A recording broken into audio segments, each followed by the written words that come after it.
오늘부터 우리가 함께 통독하게 되실 다니엘서는 총 12장으로 구성되어 있습니다.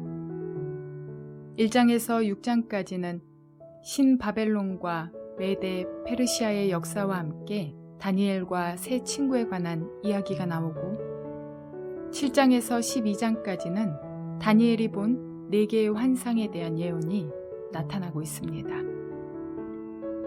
다니엘은 1차 포로로 끌려왔지만 다니엘서는 주로 페르시아 제국을 배경으로 기록되어 있고 에스겔은 2차 포로로 끌려왔지만 바벨론 제국 아래에서 끌려온 포로들을 설득하는 사역을 맡았습니다. 그들의 주된 사역을 고려하여 에스겔을 먼저 읽고 이후 다니엘서를 읽습니다.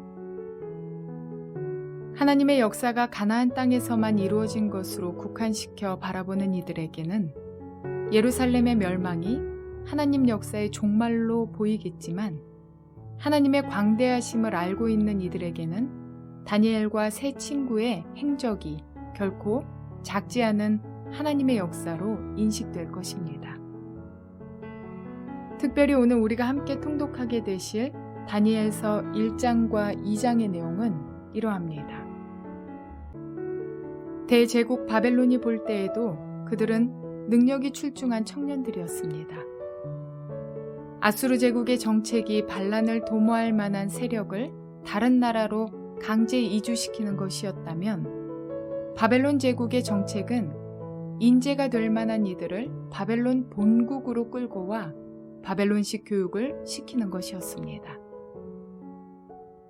그리고 바벨론식 교육을 받은 이들을 이후에 그들의 고국으로 돌려보내 그곳을 다스리게 하는 것입니다. 이러한 정책에 따라 다니엘은 다른 유능한 젊은이들과 함께 포로로 잡혀왔고 느부갓네살 궁전에서 바벨론식 교육을 엄격히 받았습니다. 그런데 놀라운 사실은 예루살렘에서 바벨론으로 끌려간 다니엘과 세 친구들이 그곳 가운데 하나님에 대한 신앙을 지키고 있다는 점입니다. 바벨론에서는 유대인들의 의식을 바꾸기 위해서 이름과 식생활부터 바꾸게 합니다. 그러나 뜻을 세우고 왕의 음식과 포도주로 자신을 더럽히지 않은 그들의 얼굴은 왕의 음식을 먹는 다른 소년들보다 더욱 윤택합니다. 하나님께서는 이들에게 지혜와 지식을 더하시며 특별히 다니엘에게는 환상과 꿈을 깨닫는 지혜도 더하여 주십니다. 다니엘 2장에서는 어느 날 느부갓네살의 꿈을 해석하지 못해 바벨론의 모든 지혜자들이 죽임을 당할 위기에 처해집니다. 다니엘과 그 친구들도 이 위험을 피할 수 없었습니다. 바벨론의 지혜자들을 죽이러 나가는 근위대장에게 그 소식을 들은 다니엘은 왕에게 기한을 달라 요청하고 친구들과 함께 하나님께 기도합니다. 다니엘은 느부갓네살에게 꿈을 주신 분이 하나님이시며 그 비밀을 풀어주실 분 또한 하나님이시라는 것을 정확히 알고 있었던 것입니다. 기도의 응답을 받은 다니엘은 느부갓네살 왕 앞에 담대히 나아가서 그 꿈의 내용을 명쾌하게 해석합니다. 이러한 내용들을 기억하셔서 통독에 도움이 되시기를 바랍니다. 다니엘 1장. 유다의 여호야김 왕이 왕위에 오른 지 3년이 되는 해에 바벨로니아의 느부갓네살 왕이 예루살렘으로 쳐들어와서 성을 포위하였다. 주님께서 유다의 여호야김 왕과 하나님의 성전 기물 가운데서 일부를 느부갓네살의 손에 넘겨주셨다. 그는 그것들을 바벨로니아 땅 자기가 섬기는 신의 신전으로 가지고 가서 그 신의 보물 창고에 넣어두었다. 그때의 왕은 아스부나스 환관장에게 명령하여 이스라엘 백성, 특히 왕과 귀족의 자손 가운데서 몸에 흠이 없고 용모가 잘생기고 모든 일을 지혜롭게 처리할 수 있으며 지식이 있고 통찰력이 있고 왕궁에서 왕을 모실 능력이 있는 소년들을 데려오게 하여서 그들에게 바벨로니아의 언어와 문학을 가르치게 하였다. 또한 왕은 왕궁에서 날마다 일정한 양을 정해서 음식과 포도주를 그들에게 공급하도록 해주면서 3년 동안 교육시킨 뒤에 왕을 모시도록 하였다. 그들 가운데는 유다 사람인 다니엘과 하나냐와 미사엘과 아사랴가 있었다. 환관장이 그들에게 이름을 새로 지어주었는데 다니엘은 벨드사살이라고 하고 하나냐는 사드락이라고 하고 미사엘은 메삭이라고 하고 아사랴는 아벳느고라고 하였다. 다니엘은 왕이 내린 음식과 포도주로 자기를 더럽히지 않겠다고 마음을 먹고 환관장에게 자기를 더럽히지 않을 수 있도록 해달라고 간청하였다. 하나님은 다니엘이 환관장에게서 호의와 동정을 받도록 해주셨다. 환관장이 다니엘에게 말하였다. 너희가 먹고 마실 것을 정해주신 분은 나의 상전이신 임금님이시다. 임금님께서 너희의 얼굴이 너희와 같은 나이의 젊은이들보다 더 상해 있는 것을 보시게 될까 두렵다. 그렇게 되면 너희 때문에 내 목숨이 임금님 앞에서 위태롭게 될 것이다. 다니엘은 감독관에게로 갔다. 그 감독관은 환관장이 임명한 사람으로서 다니엘과 하나냐와 미사엘과 아사랴를 감독하는 일을 맡은 사람이다. 다니엘이 그 감독관에게 요청하였다. 부디 이 종들을 열흘 동안만 시험하여 보시기 바랍니다. 우리에게 채소를 주어 먹게 하고 물을 주어 마시게 하여 보시기 바랍니다. 그런 다음에 우리의 얼굴빛과 왕이 내린 음식을 먹는 젊은이들의 얼굴빛을 비교하여 보시고 이 종들의 요청을 처리하여 주시기 바랍니다. 그래서 감독관은 그 말을 따라서 열흘 동안 시험해 보았다. 열흘이 지났을 때에 보니 그들의 얼굴빛이 왕이 내린 음식을 먹은 젊은이들의 얼굴빛보다 좋고 건강하여 보였다. 감독관은 그들에게 지정된 음식과 마실 포도주를 주지 않고 채소를 계속 주어서 먹게 하였다. 하나님은 이 네 젊은이들이 지식을 얻게 하시고 문학과 학문에 능통하게 하셨다.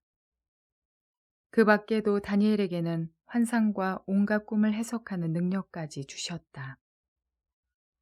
왕이 정하여 놓은 3년 동안의 교육이 끝나는 날, 환관장은 교육을 받은 젊은이들을 모두 느부갓네살 앞으로 데리고 갔다.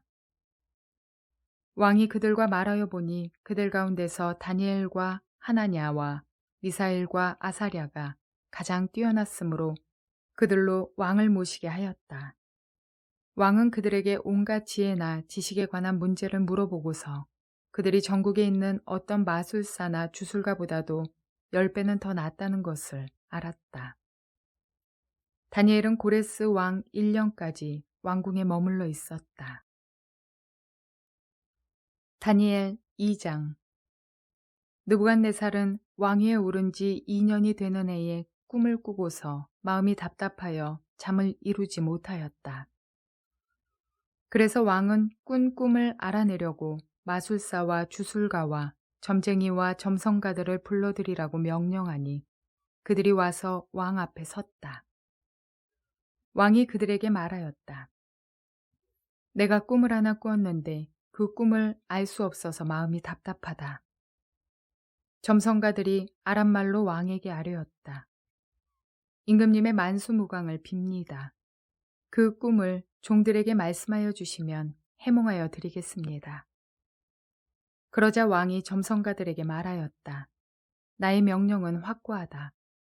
너희가 그 꿈의 내용과 해몽을 나에게 말해주지 못하면 너희의 몸은 토막이 날 것이며 너희의 집은 쓰레기 더미가 될 것이다. 그러나 너희가 그 꿈의 내용과 해몽을 말해주면 내가 너희에게 선물과 상과 큰 명예를 주겠다. 그러니 그 꿈과 그 해몽을 나에게 말하여라. 그들이 다시 아뢰었다. 임금님께서 그 꿈을 종들에게 말씀하여 주시면 해몽해 드리겠습니다. 왕이 호령하였다. 과연 내가 생각한 대로구나. 나의 명령이 확고한 것을 알고서 너희는 지금 시간을 벌려고 한다. 너희가 그 꿈을 나에게 말해주지 못하면 너희는 모두 같은 벌을 받게 될 것이다. 너희가 시간이 지나면 사태가 바뀌겠거니 하면서 내 앞에서 터무니없는 거짓말을 하기로 함께 모의한 줄을 내가 모를 듯 싶으냐. 이제 그 꿈을 나에게 말하여라. 그러면 너희가 나에게 해몽도 하여 알려줄 수 있을 것으로 알겠다. 점성가들이 왕에게 아뢰었다. 임금님께서 아시고자 하시는 그 일을 임금님께 알려드릴 수 있는 사람은 세상에 아무도 없습니다. 일찍이 그 어떤 위대한 왕이나 통치자도 마술사나 주술가나 점성가들에게 이와 같은 일을 물어본 적이 없습니다. 임금님께서 물으신 것은 너무 어려워서 육체를 가진 사람과 함께 살지 않는 신들이라면 몰라도 아무도 그 일을 임금님께 알려드릴 수 없습니다. 이 말을 듣자 왕은 성이 나서 크게 화를 내며 바벨론의 지혜자를 모두 죽이라는 명령을 내렸다. 명령이 공포되니 지혜자들이 죽게 되었다.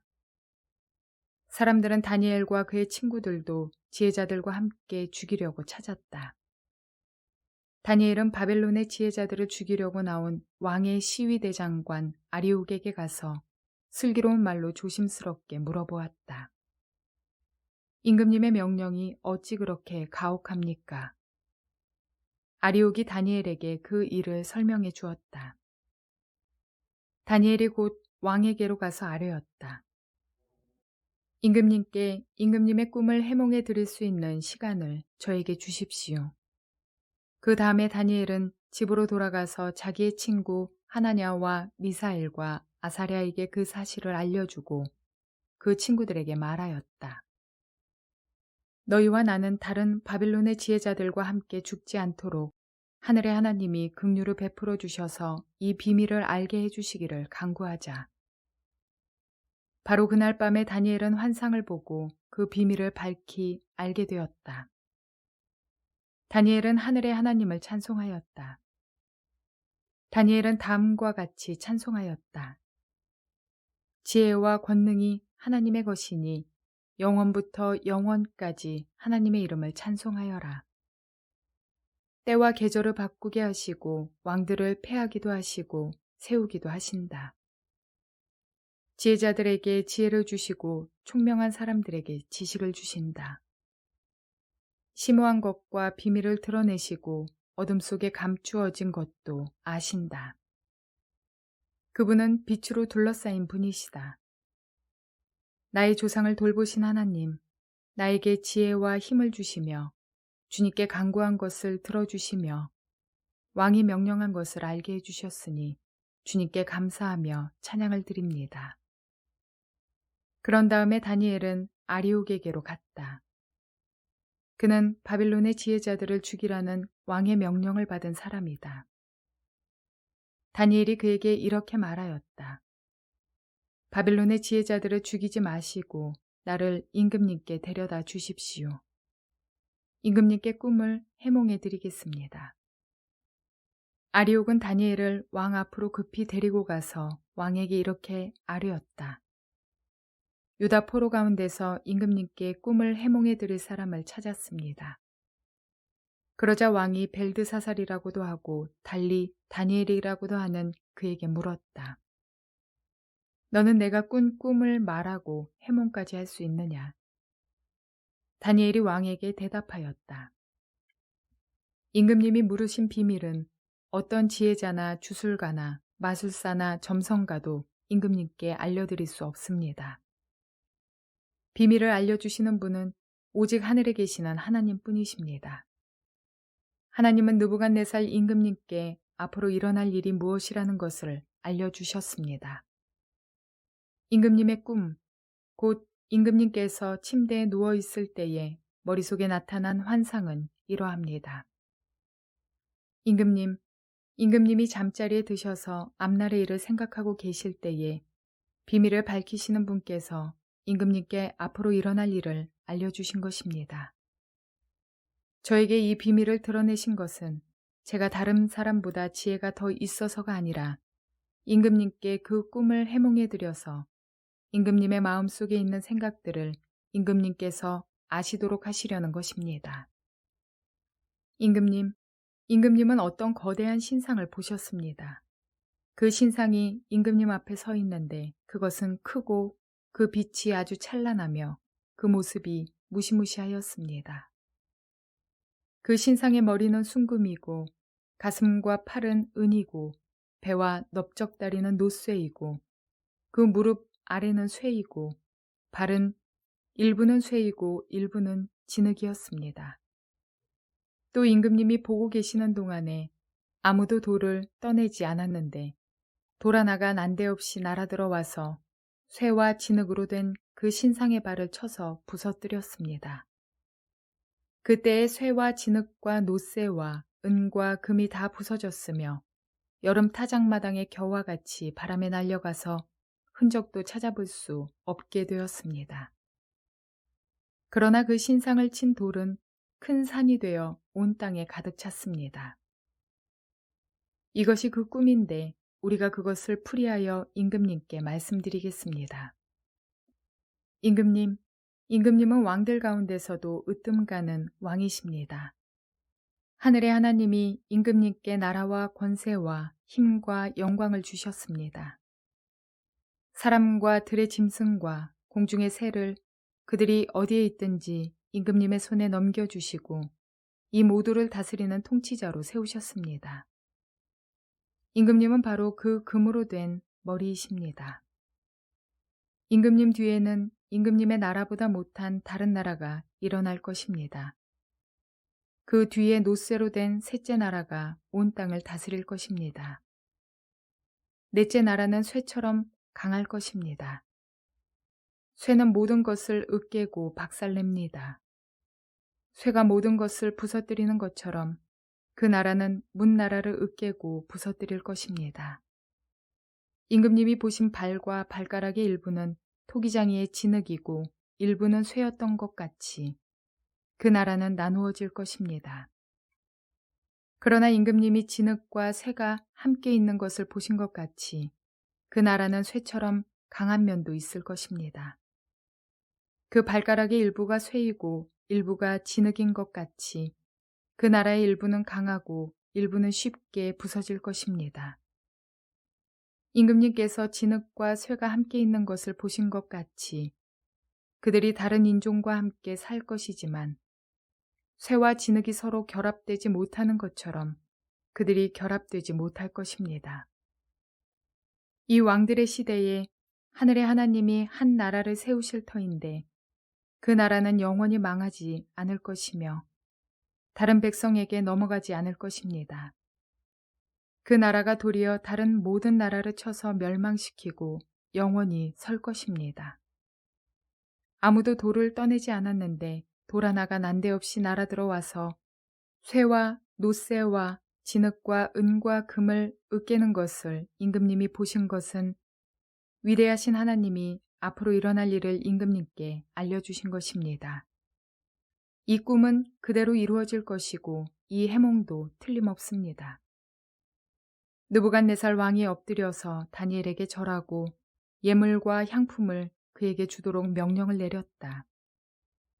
왕이 다니엘에게 말하였다. 그대들의 하나님은 참으로 모든 신 가운데서 으뜸가는 신이시오. 모든 왕 가운데서 으뜸가는 군주이시다. 그대가 이 비밀을 드러낼 수 있었으니 과연 그대의 하나님은 비밀을 드러내는 분이시다. 왕은 다니엘의 지위를 높이고 귀한 선물을 많이 주며 그를 바빌론 지역의 통치자와 바빌론 모든 지혜자의 어른으로 삼았다. 또 왕은 다니엘의 요구를 받아들여서 사드락과 메삭과 아벳느고를 세워 바빌론 지방의 일을 맡아서 다스리게 하였다. 다니엘은 왕의 궁전에 머물렀다.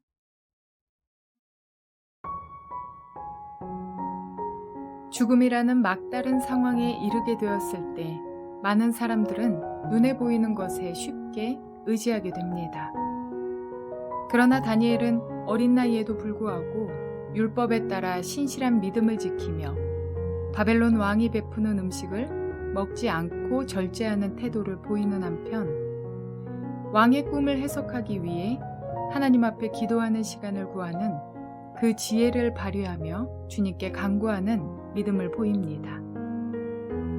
다니엘이 담대히 행했던 믿음의 모습들은 지금의 우리가 상상할 수 없을 만큼 용기 있는 대단한 믿음의 모습입니다. 오늘날 우리는 겨우 직장 상사 앞에서도 담대하지 못하고 믿음이 없는 다른 가족들 앞에서도 단호하지 못하며 남들 눈에 부끄러워 자신 있게 그리스도인임을 밝히지도 못하는 경우도 있는 것들에 비하면 포로민에 불과했던 다니엘이 보인 모습들은 정말이지 목숨을 걸고 믿음을 지켜내는 신실한 믿음의 사람입니다. 생명의 위기 가운데 느부갓네살 왕의 꿈을 해석하여 역사의 무대에 등장하는 그는 이방 민족 가운데서 하나님의 영광을 드러냈으며 포로로 잡혀와 고통받고 있는 이스라엘 백성들에게 큰 희망을 전해주는 통로가 되었습니다. 그러므로 저와 여러분 역시 담대한 믿음을 가지고 세상 가운데 하나님의 영광을 드러내며 형제 자매된 동역자들에게는 도전과 희망이 되는 거룩한 통로가 되시기를 주님의 이름으로 축원을 드립니다.